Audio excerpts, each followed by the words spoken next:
Financial abuse isn't always someone taking your paycheck. Sometimes it's much quieter than that. Sometimes it looks like one person making all the financial decisions. Sometimes it looks like having to ask permission to buy groceries. Sometimes it looks like being left with just enough money to survive while the other person spends freely. Sometimes it looks like hearing, "Don't worry about the bills. I'll take care of everything." Until one day you realize you don't have access to your life anymore. Looking back, I can see that money slowly became another way to control me. It wasn't that I wasn't willing to share. Healthy relationships share responsibilities. This was different. My paychecks paid the bills. His paychecks became his spending money. When he wanted something, he bought it. When I needed something, I had to ask. I stretched every dollar. I skipped meals very often. I shared food with Puppy because making sure she ate mattered more to me than I did. Meanwhile, he sent me pictures of huge restaurant meals from the road while I was living on noodles and peanut butter jelly sandwiches. Back then, I thought I was just being supportive. Now I understand what was really happening.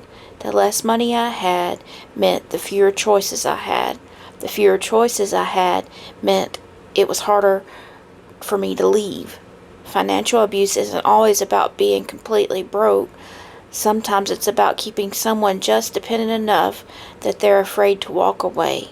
It's also important to know that financial abuse doesn't happen alone. It usually comes alongside with emotional abuse, manipulation, gaslighting, isolation, or intimidation. Those forms of abuse work together. One keeps you doubting yourself, one keeps you afraid, one keeps you financially trapped. Together, they can make leaving feel almost impossible. And here's something else I wanted people to understand. Many survivors become incredibly resourceful. We learn how to stretch our meals. We become experts at making a little go a long ways. We tell ourselves that we're good with money, but often we weren't budgeting because we wanted to. We were surviving because we had to. I also became very good at smiling. People saw me laugh. They saw me go to work. They saw social media posts. They assumed everything was okay. What they didn't see was the fear that every time I checked the bank account, the anxiety over whether I would have enough groceries to last me until there was more money that went in. The guilt I felt whenever I needed something for myself, or the countless times I told myself, "It'll be okay, I'll make it work." If this sounds familiar, please know that healthy love doesn't use money as a reward or a punishment. Healthy love doesn't leave one partner carrying all the responsibility while the other one takes all the control. You deserve to have a voice in your finances.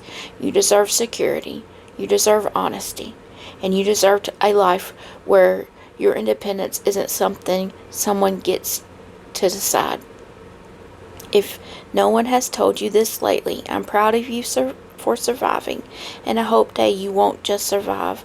I hope one day you'll finally feel free.